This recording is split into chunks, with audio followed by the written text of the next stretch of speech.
Comme le disait Édouard Herriot, quand dans un État vous n'entendez le bruit d'aucun conflit, c'est que la liberté n'y est plus.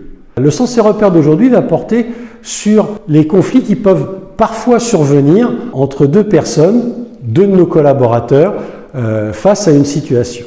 Bien évidemment, en tant que manager, nous devons nous employer à éviter autant que faire se peut que ces situations de tension existent au sein de nos équipes. Malheureusement, la réalité, c'est qu'on ne pourra pas toujours les éviter. Alors, si nous devions y être confrontés, il y a d'abord des façons de les traiter et de les résoudre. Appelons-les des potentiels conflictuels.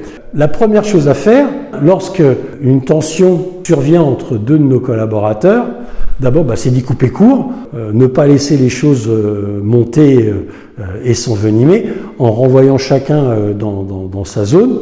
Et puis ensuite, moi en tant que manager, je ne peux pas rester les bras ballants et attendre et croire que les choses vont se résoudre d'elles-mêmes. Non, il y a un traitement managérial à opérer. Ce traitement managérial, il va obéir à plusieurs étapes.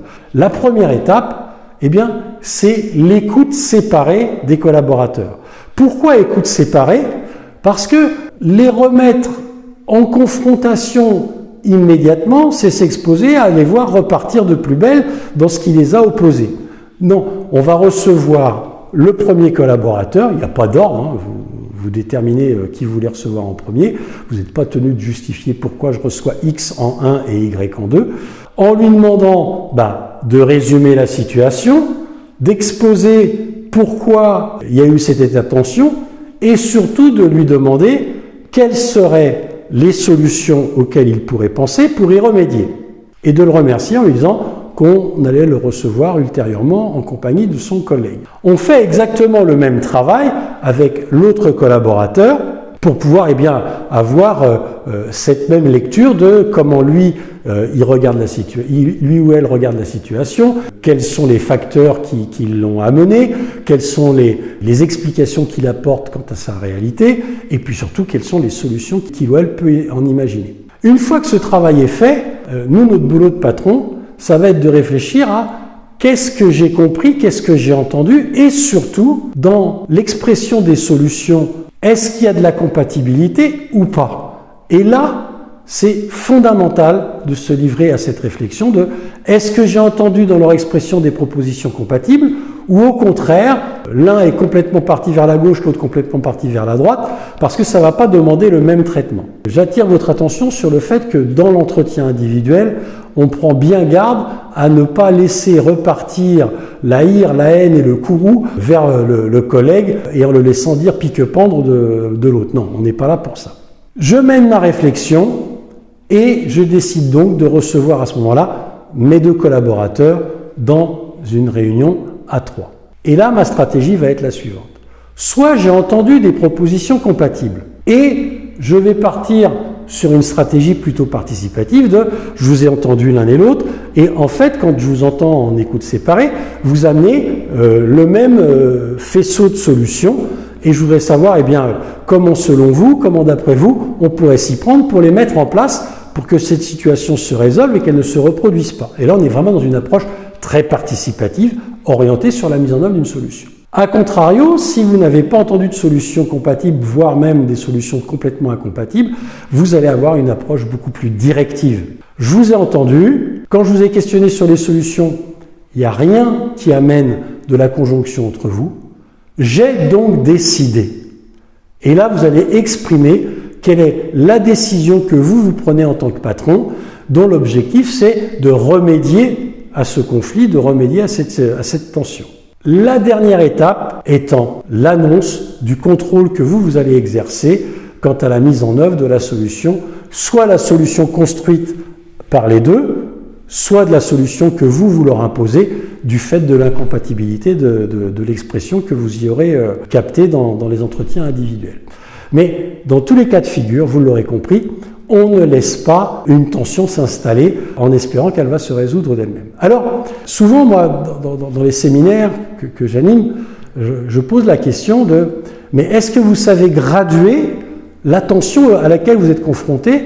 Et j'utilise 3 mots. La langue française a ceci d'extraordinaire, c'est que chaque mot a un sens bien particulier. Sommes-nous confrontés à un différend ? Sommes-nous confrontés à un affrontement? Sommes-nous confrontés à un conflit? Et quand on dit, est-ce que pour vous c'est la même chose ou pas? Ils disent tous, non, non, c'est pas la même chose. Alors je dis, comment on les distingue? Et c'est là où le bas blesse, parce que c'est pas, effectivement, on a bien le sentiment que c'est pas la même chose, mais de là à être extrêmement clair sur ce qui les distingue, ce n'est pas toujours immédiat. Alors, je fais un tableau, et puis sur ce tableau, je mets différents affrontements, conflits, et puis à côté, je mets solution et envie, motivation. Et je dis, somme toute, si vous entendez deux solutions exprimées, mais que vous percevez deux envies de remédier à la situation, c'est pas la taille du problème qui compte, puisque on a chacun deux solutions et on envoie l'envie de remédier.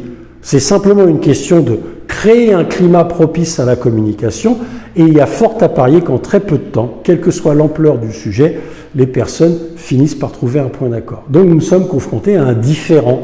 Comme il y a deux envies et deux solutions, eh bien, les envies combinées en échangeant vont probablement donner naissance à peut-être une troisième solution ou une combinaison juste harmonieuse des deux pour résoudre le problème. L'affrontement, on va entendre deux solutions, mais probablement que seule une des deux personnes témoigne de l'envie de résoudre. L'autre veut absolument imposer sa solution. Et là, la stratégie, eh bien, ça va être simplement d'appeler l'autre à dire « Est-ce que tu es prêt un petit peu à transiger et à accepter que peut-être ta solution peut se matiner de mon opinion pour avancer ?» Auquel cas, on va revenir vers le différent et on trouvera une solution. Si la personne reste bloquée, elle dit « Non, je veux absolument que ce soit ma solution qui se mette en œuvre », eh bien, forcément, on va avoir du mal à en sortir, voire même, on va peut-être descendre vers le troisième niveau, celui qui est souvent le plus complexe, celui du conflit. Et dans le conflit, dans le meilleur des cas, vous entendrez une solution et une envie. Et soyons clairs, l'envie viendra de celui qui aura proposé une solution. Si je suis dans un état d'esprit conflictuel et belliqueux, j'ai pas besoin d'avoir de solution. Non, j'ai besoin de parfaitement écouter et comprendre celle que mon interlocuteur amène pour en voir les failles et mieux la détruire. Et là, en fait, on se rend compte que les gens qui sont très à l'aise, voire qui aiment les conflits, sont de très bons écoutants. Alors, ils sont de bons écoutants en ce sens que leur écoute, elle est quand même très orientée sur leur intérêt, qui est de voir la faille dans ce que l'autre peut émettre, mais pour autant, ce sont de bons écoutants.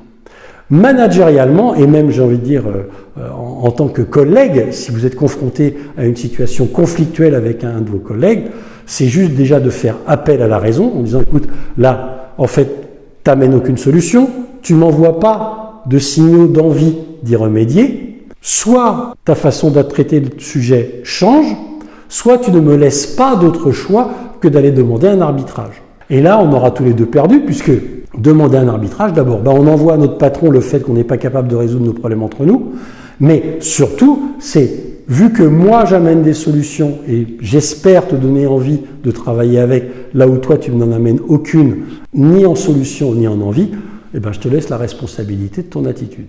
Mais ne nous acharnons pas à vouloir convaincre quelqu'un qui n'a pas envie. S'il n'a pas envie de résoudre le problème, à part d'aller demander un arbitrage à notre boss, ça restera sans solution. Donc vous l'aurez compris, ce traitement des conflits ou des situations de tension à potentiel conflictuel, d'abord il y a une mécanique de traitement pour le manager que nous pouvons être. Si c'est quelque chose qui peut exister entre deux collègues que l'on observe, on peut agir en tant que médiateur, mais notre légitimité face aux solutions incompatibles, elle sera beaucoup plus limitée puisqu'on ne peut pas mettre l'exigence de la décision à ce moment-là. Donc il faut espérer qu'il y ait des solutions compatibles qui apparaissent, mais c'est une technique qui va marcher. Et puis, j'espère qu'avec cette visualisation de est-ce qu'on voit, en tout cas, est-ce qu'on entend des solutions de part et d'autre ou pas, est-ce qu'on voit et perçoit des envies et des motivations positives de part et d'autre, vous permettront de distinguer à quel niveau vous vous situez, de faire appel à la raison pour vous-même comme pour l'autre, pour ne rester que dans des logiques de différents, puisque effectivement, les tensions, ça fait partie de la liberté.